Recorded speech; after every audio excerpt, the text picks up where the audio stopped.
Arvoisat matkustajat, laivan kahvila on auki kello 5 asti ja iskelmäbaari kello 2.30 asti. Kannella 6.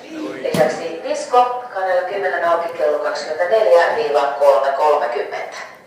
Ja saunaosastomme auki vielä kello 24 saakka.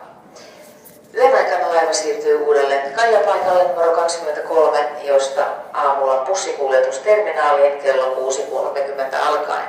Laivalta ei voi poistua yöllä. Aamulla laivasta poistuminen tapahtuu autokannen kautta.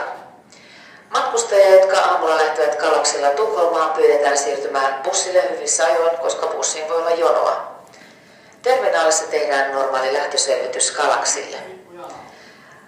Huomenna aamiainen tarjollaan Baltic Princess Buffet ravintolassa kello 6-10.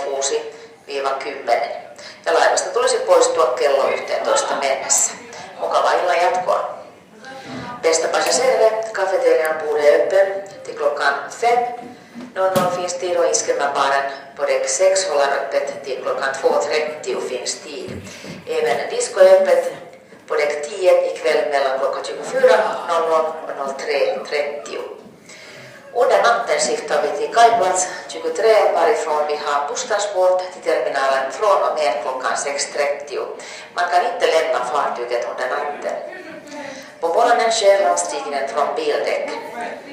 Passagerare som ska åka med Galaxy till Stockholm på morgonen ger sig till bussen i god tid då det kan förekomma kö.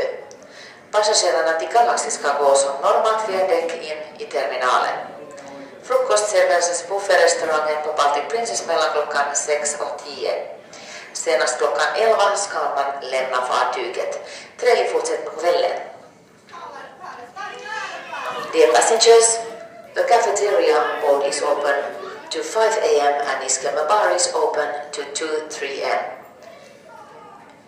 The disco is open from midnight to 3:30 a.m. During the night the ship will shift to another dock and we will have to shuttle bus trafficking between the ship and terminal from 6:30 a.m. Is it not possible to go ashore during the night? In the morning the disembarkation will take place from the car deck. Passengers traveling with Galaxy to Stockholm in the morning are asked to go to the bus in good time as there might be a queue. No more check into the Galaxy is made in a terminal. Breakfast is served in the buffet restaurant in Baltic Princess from 6 a.m. to 10 a.m. All guests should disembark by 11 a.m. We hope that you enjoy your stay on board.